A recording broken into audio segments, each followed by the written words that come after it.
Hello and welcome to episode 9 of the Community Engagement podcast that aims to promote charitable organisations and to look at the important role of the volunteers, the invaluable support and the skills, experience and qualities they provide. Hosting today's show will be myself, Gary Bryson, and today I'll be joined by Louise Reid, who is the founder and CEO at Focus4Hope, who are based in Brighouse in West Yorkshire. Louise, thank you for agreeing to join me today and to talk about Focus4Hope and the services that you offer. I've done a little bit of research on your website and it looks like you're doing incredible work in the community. Yes, thank you. Thanks for having me. And looking forward to telling you all about our charity and what we do.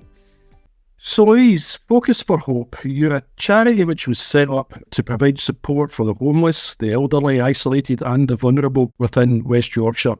But before we go on to talk about what the charity actually does to provide that support, can you tell me a little bit about who it was that actually started it and why? I certainly can do. It was me. And everyone says, why? Why did you start your own? And we wasn't a charity to start with. We were a community group. And there was a very poignant reason why I did start that. And it's going back 9 years now. A little boy's body got washed up on a beach in Cos, a little refugee child. And it just really struck a chord with me. My daughter was my youngest daughter was of a similar age at the time.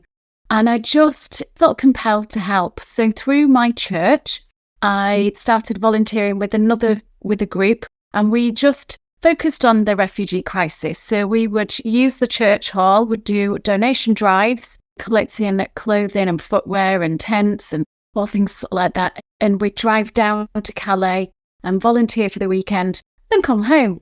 Volunteering there was really hard hitting. You know, it was a proper A trip, really thrown in the mix. My eyes were very open the first time, and I just wanted to do more and help more people. And so it really opened my eyes to really helping people. And this went on for about, probably 2 years of doing these aid trips. And of course, you get the keyboard warriors.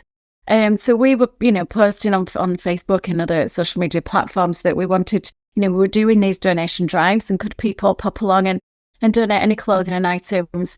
And some people were like, oh, what about round here? Charity begins at home, never mind the refugees in Calais. There's a lot of crisis in the UK, which I did know about. And my grandma unfortunately got dementia, and she spent the last 6 months of her life in a nursing home. And I was really shocked and surprised to see so many little old days sat there with nobody engaging with them, nobody chatting to them. So I knew I wanted to do something with the elderly as well. And then my job was working at Leeds City College, which is a multi-site college. So I was always walking through Leeds City Centre. And obviously homelessness is a big problem in most cities, and particularly, it is and still is in Leeds. So I would always plant myself on the floor, buy a coffee and have a good chat to a homeless person. So it was the aid trip we did in August 2016, and it was a really, really hard-hitting one where the Calais jungle, so there was, anywhere up to sort of 9,000 to 12,000 people there. It was all being disbanded. The police brutality was horrendous. There was coaches just turning up and ripping families apart, and people didn't know where they were being sent. Language barriers was really tough. So it was really, really hard hitting. And I'd been mulling over this idea of starting up this group on my own. And it was following, it's on the drive home from that aid trip. And I thought, I'm going to do it. So we for these aid trips, we'd borrow vans and just drive them down. And so I was with my husband's football manager. He was driving the van. And then one of my best friends, I said, guys, would you help me? Would you help me set up? And so they agreed. So on the 16th of September, 2016, I rallied, those two friends and some other friends and business associates around a table. And we came up with the name, we came up with the ethos and the vision. And the rest of this is kind of history. I look back when I did my first homeless feed in Leeds, I had like one table, one bag of clothing, one pot of food, and it's just grown and grown and grown. And, I've always fundraised for everything we've done until we got sort of charity status, really. And so for the first elderly Christmas dinner that we did, again, I'm a bit of an adrenaline junkie. So we've got a huge outdoor climbing wall in Brighouse. So I said to Some of my friends, I was like, right, come on, we need to pay for this Christmas dinner for the elderly. I need about 600 quid. Let's all climb that wall. So we did, and we raised that, and we put a lovely Christmas dinner on for 80 elderly. And, it's just grown and grown from there. I never in a million years thought it would become my job, that I would ever leave my teaching career. I never thought it would grow and we would, I always thought it would be amazing to get charity status and to turn it into a charity, but it was just a dream, was that really? So yeah, over the years, it's just got busier and busier and more people needing help. And I ended up getting the backers of an amazing team. So what happened was my garage was constantly full of boxes of clothing and sleeping bags and stuff. And particularly before the aid trips, you couldn't even get in my house. There was just boxes and stuff everywhere. So the husband was getting a bit annoyed. They couldn't get to his bike out and the lawnmower out the garage because it was just full of stuff. So I needed a storage room.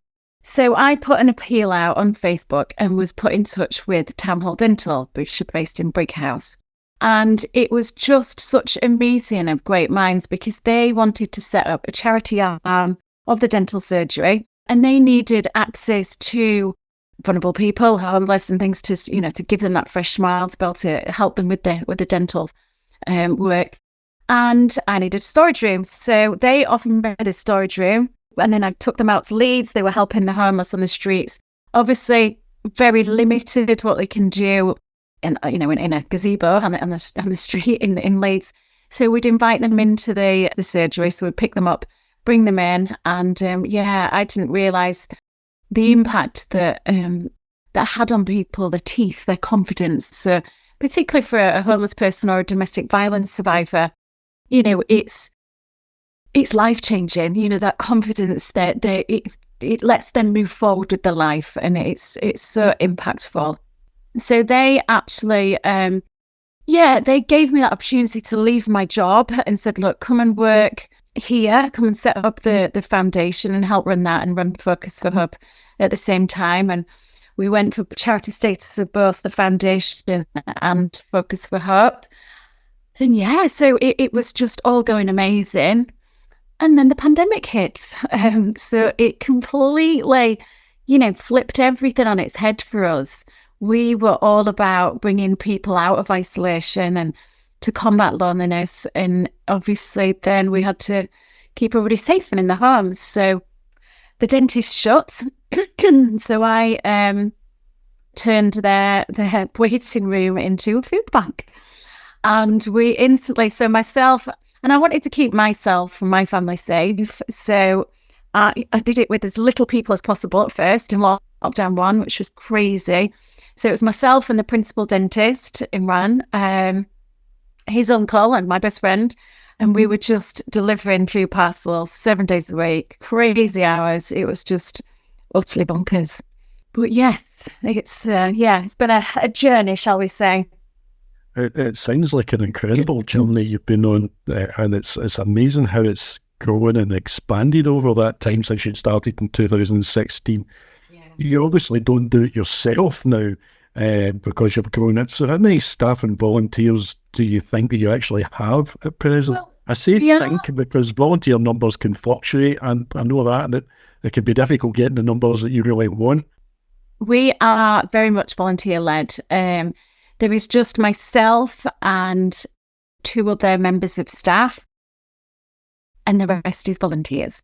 So we run on absolute minimum staffing, and we have around 60 volunteers. Some just do certain things, so some just do the homeless feeds, some just do the elderly events, some come into our community hub and do the session there, some do a little bit of everything. And I always say to volunteers, it has to fit in with your life, and it's how much time that you've got and want to give, and family always comes first. And we have an amazing team of volunteers, and we could not do what we do without each and every one of them. They all bring different skill sets. They all have different ideas, and, I really value their opinions and their ideas on things because, I've been doing this, nearly 8 years now. So it's important for me to listen to others and get their points of view. They call themselves the Focus family. We have a hashtag Focus family. And honestly, lifelong friendships have been built. We have a real range of people, right from teenagers all the way up to, in their 80s, are still volunteering. We have quite a lot of people that have retired and find themselves at a loose end. They've worked all their lives and then they've got all this time on their hands. So coming in and doing a day or a couple of days a week with us really gives them, they feel that self-worth back again. And I always say to people, when you can't buy that warm, fuzzy feeling of truly helping somebody. And, it's very rewarding what we do. Sometimes it's quite hard hitting, but it's just so rewarding to be able to genuinely help people every single day. And, we've got some volunteers with some quite serious health issues. For example, one lady she's living with cancer. She's still going for treatment, but, she'd given up on life.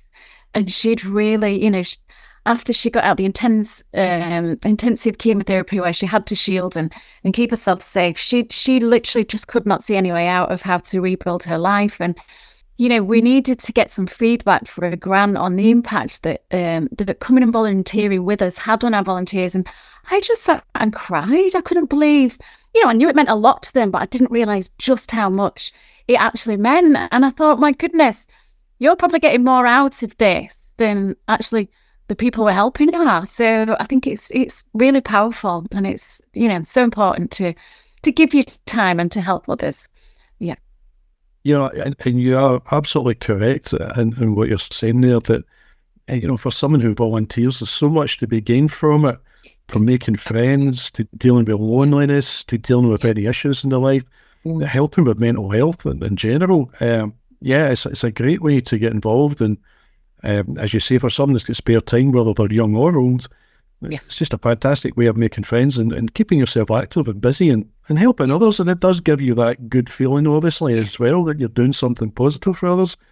So just moving on a little bit then, am I right in saying that your charity actually operates out of a community centre in Brickhouse now? Yeah, so in lockdown, we were using the dental surgery. And then when the dental surgery opened, we obviously had to get out of there. So we were really lucky, and we were gifted a unit in the centre of Brickhouse. So it was just concrete floors, freezing cold, great for food storage. And we ran the food bank out of there. And we've now turned that into our community hub. It was a bit of a community project. So, we called on any local tradesmen to just come down. We didn't have a budget. This was a complete, we need your help. Can anybody put up a wall? Can someone plaster? So everybody got involved, and it was really heartwarming. And so, we put the walls up, and we, got an office and a storeroom. We created a pre-loved boutique. And, we've created this lovely space for people to come in, and it's a safe space. They can come and use the internet and use a laptop, and obviously just drop in for any advice, guidance, support. And we run lots of different sessions in there as well. So it's a real, it's what was needed.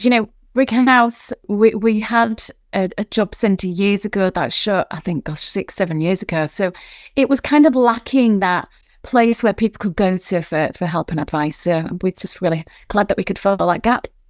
So you said there that you were gifted the unit.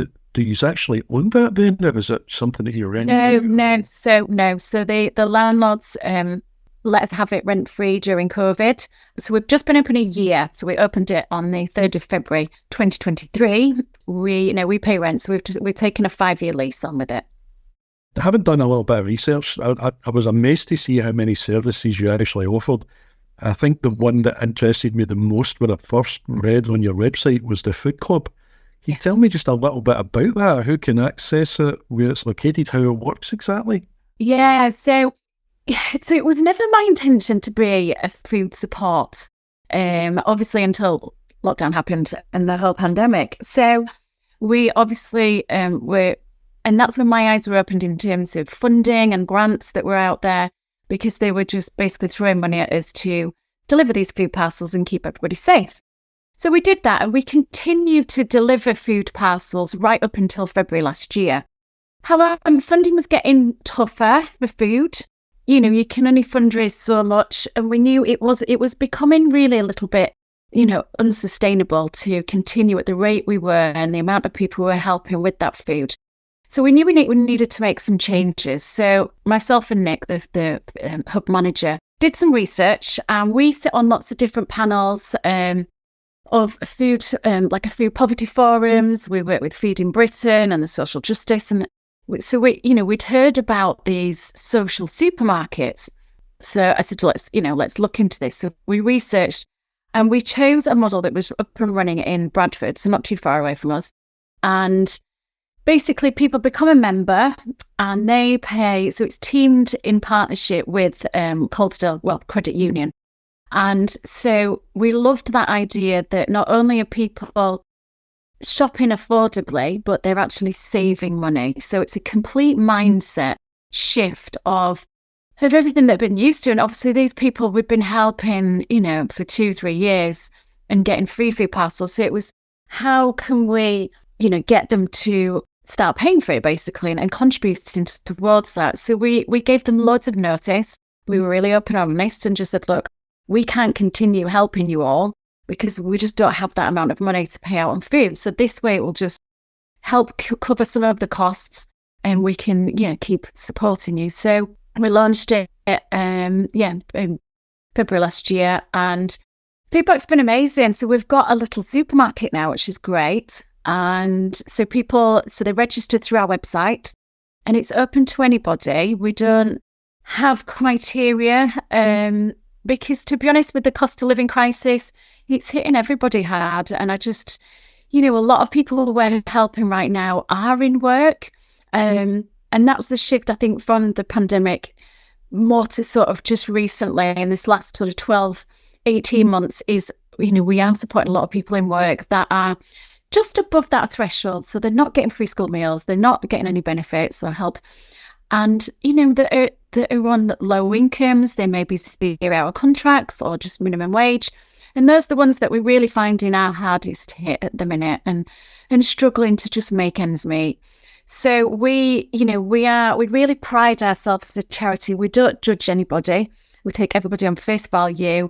We have quite open and frank conversations with people, just to make sure that is the support they need or what else is going on. We generally find that food insecurity is scratching the surface, that there's something else going on underneath. They could have debts, they could have, all sorts of other issues. So we really pull them in, have one-to-one chats with them and just try and see what is going on in the household and what else we can do to help them.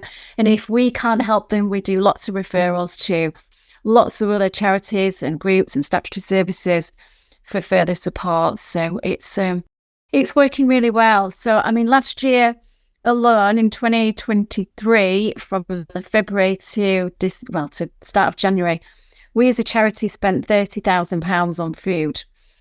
So even with those contributions that were people paying, that only covered a third of those costs. So we still, we were lucky to get some grants, but obviously we had to find the rest as a charity through fundraising. And we engage with lots of local businesses and suppliers and try and get as much donated as we possibly can as well. But the feedback has been, again, amazing, really. We've just sort of done that 12 months and then we kind of made a few changes because we wanted to really help people and teach people. So we've worked closely with a local debt charity called Noah's Ark, and they're based in Halifax, which is like the next town on for us. And we engaged with them and they would come on the days that we do our food club and speak to people. And in September last year, out of the 30 households they spoke to that day, 23 of them had debts. So we knew there was an issue going on. So we've worked with them now to really get their debts cleared. So they go through what's called a debt relief order, which completely wipes their debts clean. And that clear slate is just life-changing. That you can see instantly that stress, that anxiety, that worry, that the depression is just lifted. And they've just got a clean start. But we don't just do that. What we do then is they come on the courses. So they run what's called Budget Like a Boss course. And then they've also done the Boss the Cost of Living. So they come and it's because it's a bit of dry subject, I guess. So they make it as engaging and fun as possible. They do little quizzes, and everybody that's done the course has absolutely loved it and learned so much. Because you think you know things, and actually stuff changes all the time. So, and I said, look, we want everybody to do it. This is open to everybody from whatever age. So we've even got, some of the elderly in their 80s have been on this course and said, oh, I didn't know that. I've learned this. And so it's been really good. And so we're continuing to do that. So we do one of these budget courses every month and invite anybody accessing our services onto them to just help them manage the money better and better manage their finances. So yeah, equipping them with the skills. So is this one of the reasons why you've got in tow with a credit union, knowing that there's so many people with debt and struggling with money matters? So that's part of the food savers model, this social supermarket model that we chose. For me, it's not about anything other than getting them to save some money. Some of the people that we've helped have never had a savings account in their life. Some have and just not managed to save anything. And, it's only £1 a week that goes into it, but a lot of them add extra to that. Some even now just come in and say, I'm not here to do a shop today. Can you just put that in my credit union account? And so they might just drop a 10 or a 20 in. And we sit with them and say, well, what are you saving for? And some saved for Christmas this year. Some are working towards a holiday that not had a holiday for years. So it's really heartwarming to see, because they get to choose 18 items from our supermarket. And that includes cleaning products, baby products, including nappies and wipes and things, and pet food, as well as obviously all the other food as well. So they get a really good choice. Our volunteers have different people out most evenings collecting from local supermarkets and shops. So the things that are close to their end date or surplus. So we have a massive table in the middle and we have all the freebies on there. And it's really important to us to ensure that we have fruit and veg. So if we don't get enough donated, we will as a charity go and buy that from our local veg shop. Because unfortunately, out of the 18 items, they would never choose that because they want to go for the other bits. So it's really important for us to ensure that they all go away with a veg pack and a fruit pack as well. So, and we work, we do different recipes with them. Our chair used to own the local restaurant. In lockdown, she was doing videos, and so we were looking at what we could cook with that, out of our food parcels that we were given. So we do that every now and again, and it's trying to teach people to get back to proper cooking from scratch and not doing convenience and processed food that isn't good for you. So, we're really trying to get the 5 a day into them as much as we can do. So, yeah. You mentioned there, as well as the food club, you also have the food bank. But within your community centre, you've also got a charity shop running as well. Yeah. What are you selling? Is it electrical? Is it clothing? Is it a mix of everything? So Brick House is renowned for charity shops and hairdressers.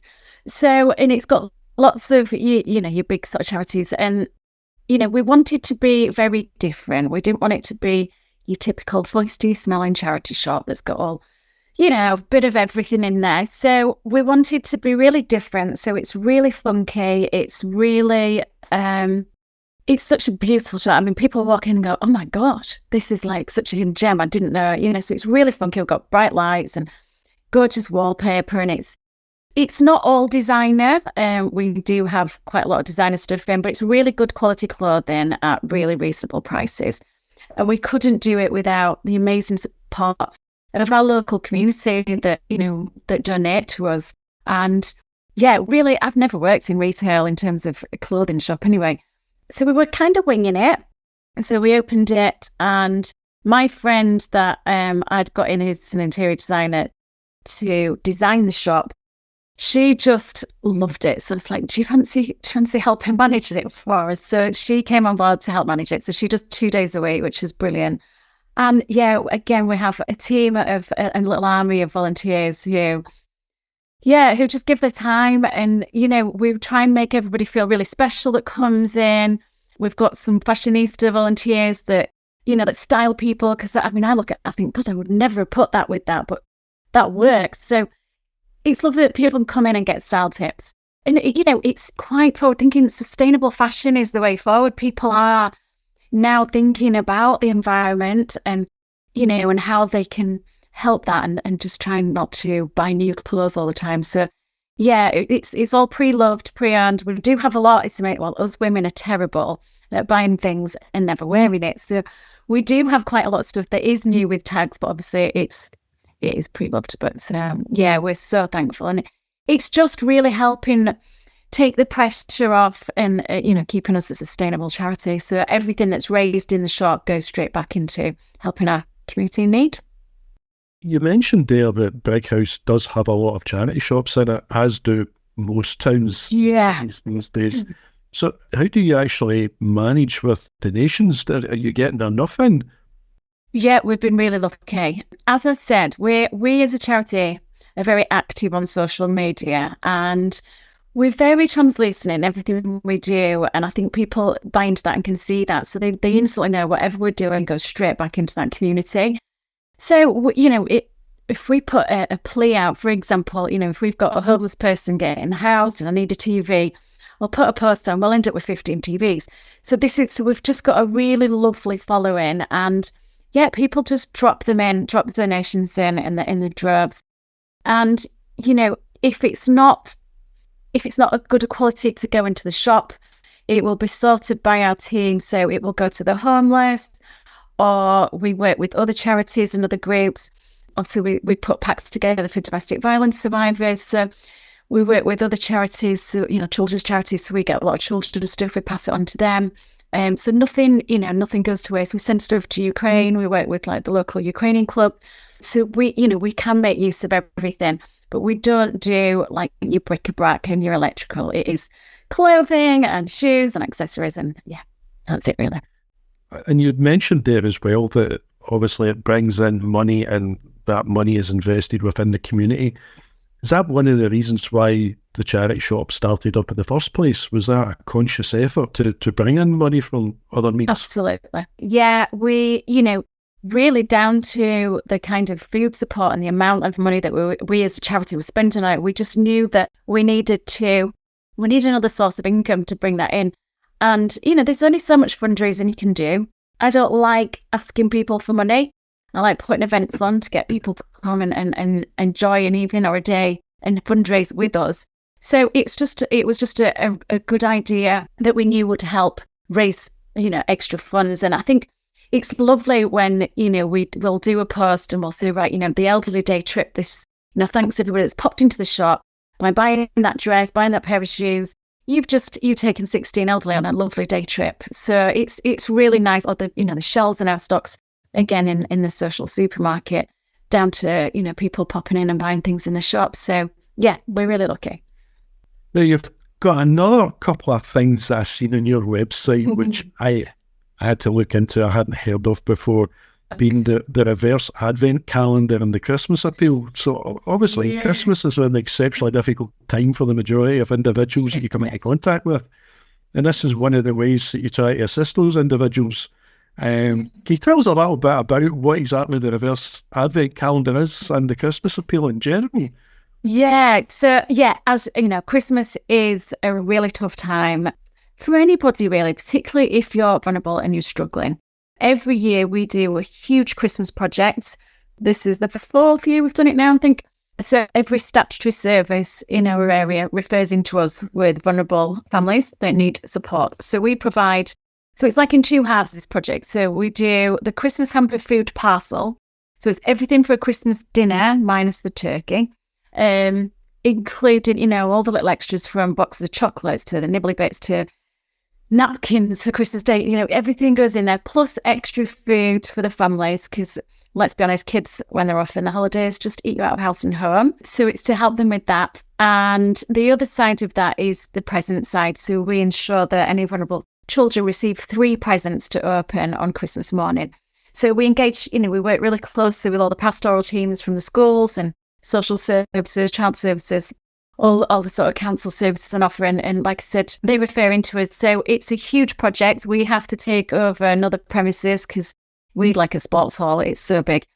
This year we did 508 Christmas hamper food parcels, and they're massive, like big banana boxes, all piled high. and we did just short of 2,000 presents for children. So it's a huge project, but it's amazing. And the idea of the reverse advent calendar, we'd seen it a couple of years ago, and we just said, let's give this a shot. So, and it's just a really good way to get local businesses and families and anybody really just to support us. So instead of like opening an advent calendar and taking something out and you having it, they get a box and they're putting something in every day. So we give them the sheet that says the kind of items that need to go into this Christmas hamper food parcel, so they know what to get each day. And then, when they filled it, they drop it off to us. And then, there's the Christmas hamper food parcel ready to go. So we were really lucky. That really helped us manage the increase in numbers year on year of people needing support. So it just helped make that more manageable, which was good. I love the idea of the reverse advent calendar. Yeah. I've never ever come across that before. Have you not? It wasn't our idea. We can't take it. We got it from someone else. Now, by the end of 2022, you've also managed to acquire a minibus. So not only have you got premises, but you've got this bit of transport now. How did that come about? And I take it you still have it. We do. So this is actually minibus number 2 that we've got. So we originally, again, going back to my adrenaline junkie, so there was 19 of us that jumped out of a plane. Not all together, obviously. So we fundraised, that's about, it must be 5-6 years ago, just because we knew we needed a minibus to take the elderly on day trips, to take our team to the homeless feeds and back. And so we managed to raise £12,000. We bought a second-hand one. Unfortunately, during lockdown, it just got used so much delivering all these food parcels, and it just got a bit battered. So we desperately needed a new one. As we were opening back up and we wanted to start doing our day trips to the elderly again. So we engaged with our local Freemasons and went through their sort of tender process for the grant, and went to meet them, and they were amazing. And they gave us the full 30 grand for a brand new a new bus for us. So it wasn't a new bus, it was still a second-hand one, but much newer than the one we'd had previously. So we got that a couple of years ago, and it's going great. We take lots of lovely elderly out. We do trips to the seaside for our special needs families in the summer holidays, and it's very well utilised. And it's not just our bus, it's what we call a community bus. So we lend it out to lots of other charities and different groups, just so that they can get out and about and access that. So it's free to anybody. Just replace the fuel, and our insurance is insured for anybody to drive it, obviously with the D1 on the licence. So it's great that we can help other charities and other groups get out and about as well. That's fantastic, being gifted £30,000 for a minibus. That's just, you must have been absolutely thrilled.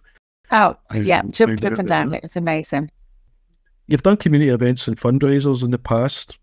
What do you have lined up for the coming year? Have you got anything planned that you would like to talk about? Yeah.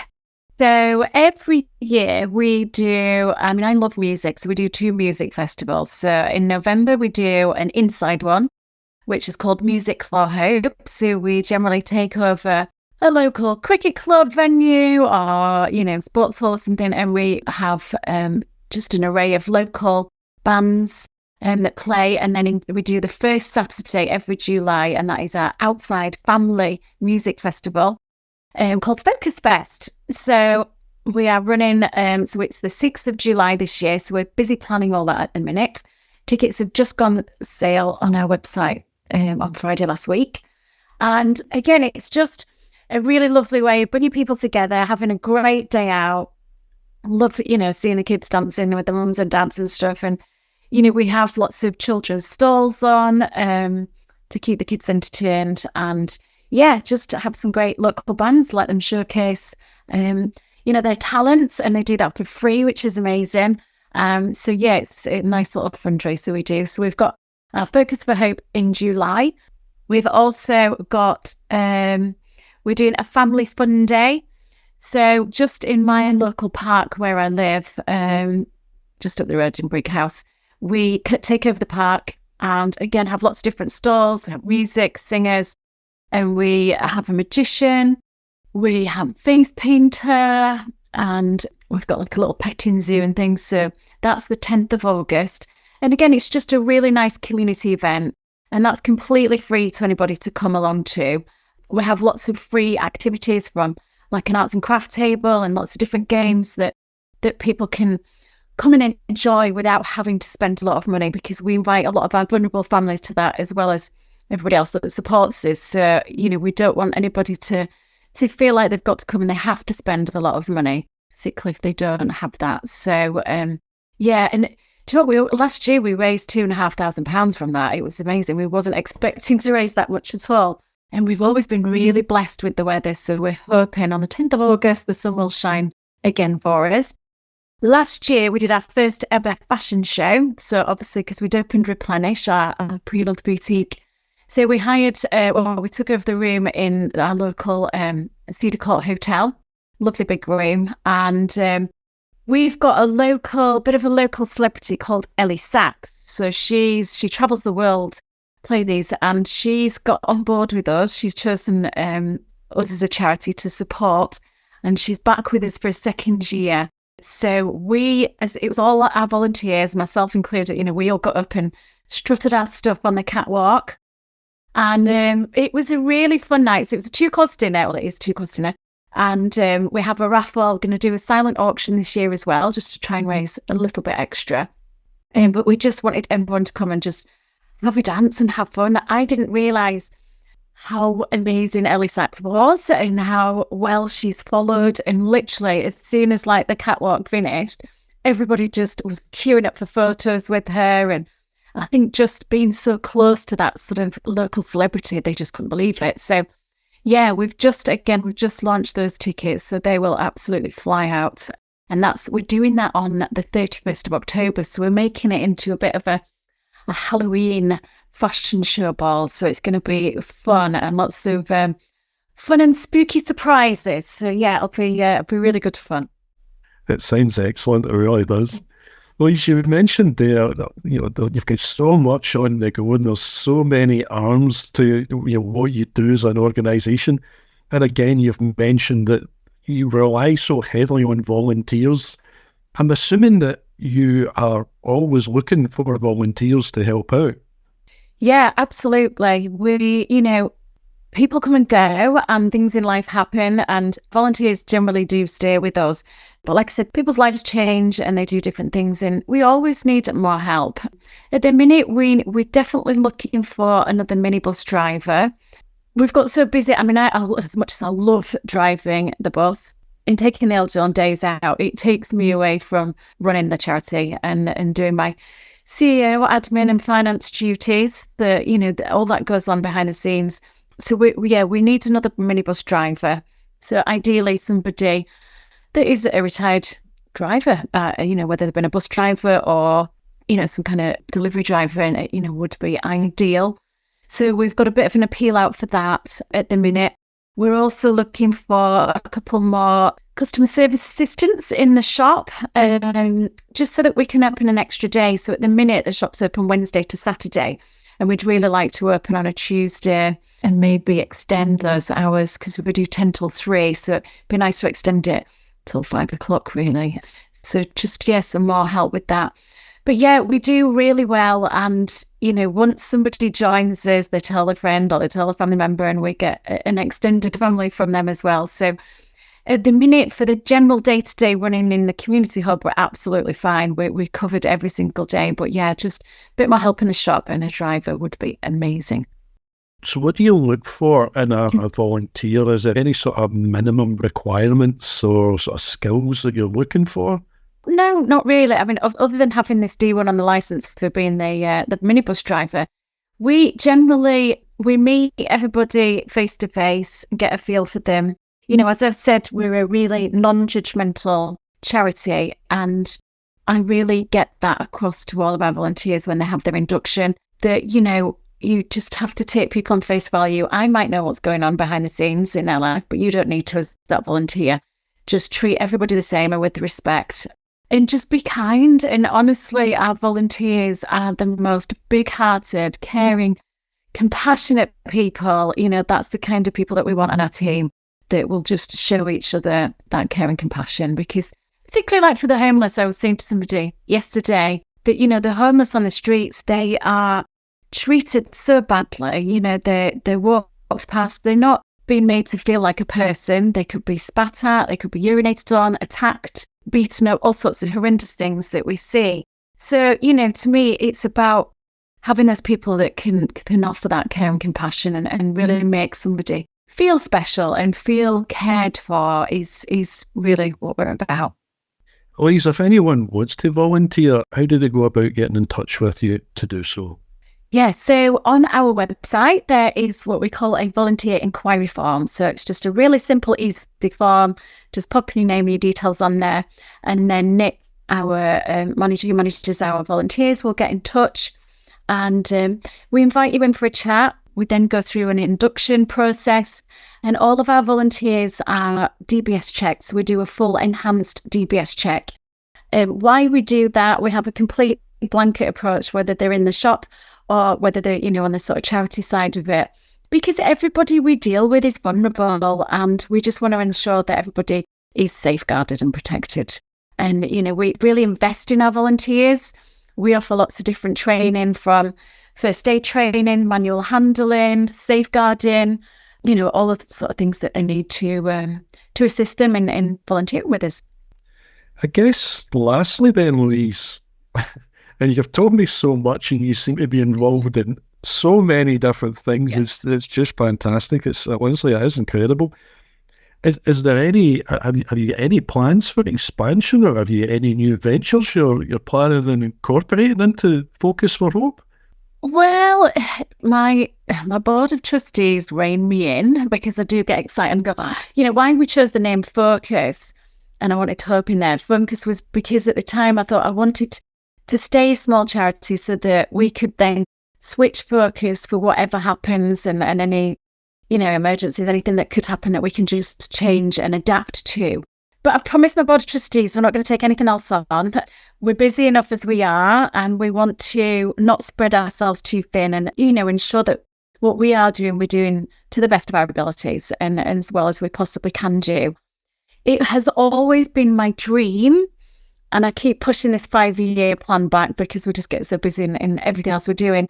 I would really love to open a women's refuge. Domestic violence is, of course, really close to my heart, and I've seen the support that is offered and there's gaps, and I would love to open our own centre of hope, and it would be a fully safe space for women and their children to come. I'd love to have counsellors on board, different counselling rooms and all the different support networks that can go with that. I'd love them to run a cafe so that they can get into work and get their work ready, and a lovely sensory room and creche facility for the children. And just, that is my sort of long-term dream. I would love to open that. So who knows? Watch this space. One day it might happen. Louise, you've got a vision there, obviously, for what you want to do, and I wish you all the best for it. I get a feeling you will get around to doing it sooner or later. I hope so. Louise, that brings us to the end of the podcast. It's been absolutely fantastic talking to you about Focus4Hope. You have been on and are still on an incredible journey, and I hope that you go from strength to strength, providing what is obviously a well-needed service within your community. Thank you so much, and thank you for having us on, and thank you to all the listeners. And do give us, check us at our website out, focus4hope.co.uk, and we're on all those social media handles from Facebook, Insta, LinkedIn, and X is it now? It's not Twitter. So give us a like and follow, and help us share the word of what we're doing. If anyone would like details to how to get in touch, don't believe us just yet. Contact details will be available on the screen at the end of the podcast, and we will make sure we've got all your details in there: telephone numbers, website address, you name it, we'll have it all in there. And I just hope that you've enjoyed listening and that you'll join us again for future episodes. Until next time, it's bye from me, Gary Bryson. Thank you, Louise. Thank you. Goodbye. Bye.